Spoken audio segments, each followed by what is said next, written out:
Hi there, I hope this video finds you well. The aim of this recording is to give students a brief overview of the GCSE Business course that we run here at St Peter's. My name is Mr Squires and I'm one of 5 that work in the department. Miss Emmett is the current head of department, Miss Gould, Miss Norrish and Mr Evans also teach the GCSE specification. So what I'm going to try and do is go over with you why to study business, where it could take you, what you'll learn, how you'll be assessed, and to go over some of the frequently asked questions that students ask at Options Evening. So why should you study business? Well, generally whatever you do in life, you're ultimately probably going to work in a business. So having the basics of how a business operates can only put you at an advantage. The course is great for developing your analytical and evaluative skills, and it's a constantly changing business environment which makes it really interesting to study. So where could having a GCSE in business studies take you? Well, in the future you may want to set up your own business. Having the knowledge of how to set it up in terms of the legal requirements, what to do to recruit people, how to get your business off the ground, again can only help you in setting up your business slightly sooner and ultimately making more profit. If you go on to work in somebody else's business, it may just enable you to do your job slightly better. We look at topics such as recruitment and motivation and how to train people. All of those will be valuable in any future career you have as a manager.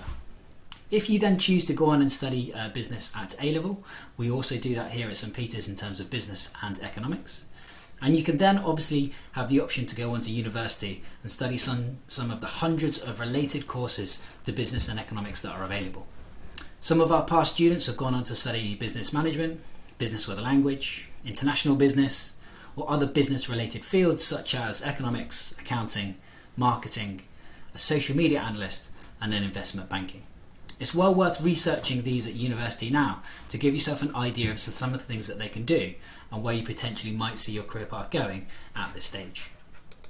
So what will you learn? Obviously I'm not going to go through each and every single one of these in the time that we have, but I'd encourage you to research in your own time, and if you type into Google GCSE Edexcel course specification, you'll be able to break these down in a lot more depth. But essentially theme 1 is all about smaller businesses. You or me going out setting up a small business, we've got limited amounts of cash, and therefore what can we do with that?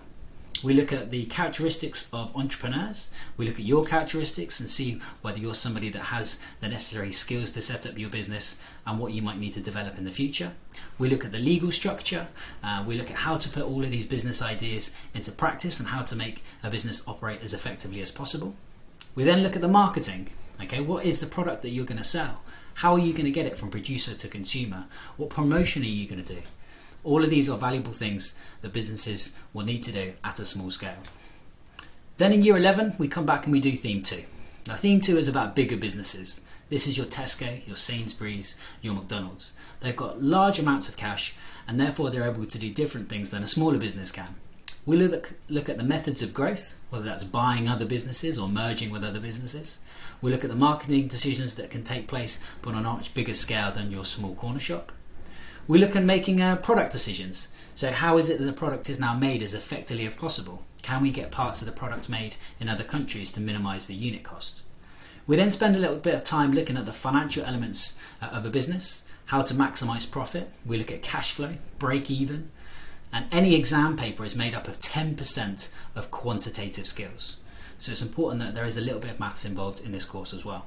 And then finally, at the end of year 11, we look at the human resources elements. So this is about motivating staff. How do we put them into some sort of structure? How do we train them and keep them with us and keep our retention low as a business manager? So please do obviously spend a little bit of time researching this or come and see us at the top of A Block if you'd like to find out a little bit more information on what it's about. So how will I be assessed? Well, at the end of year 11, you'll sit 2 GCSE papers. The first paper will be on theme 1, which is everything that we cover in year 10.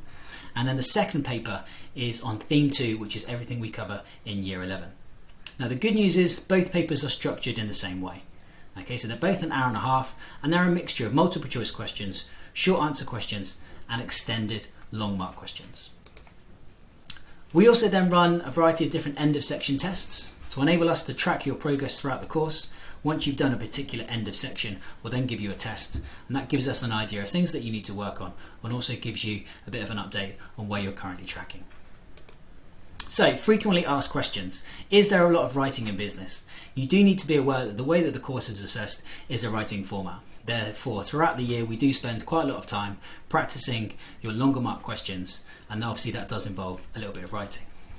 Do we go on trips? We try as much as possible. This year we planned in to go to Poultons Park because at the end of year 10 you do a project on that. Sadly, obviously, because of the state of lockdown, we couldn't do that, but that is something we'll try to put back into the medium-term plan for next year. Will there be group work? Yes, the nature of the course is that there's lots of creative elements.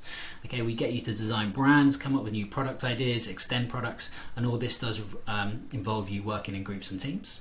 Is this just watching The Apprentice? Sadly, it's a little bit more complicated than that.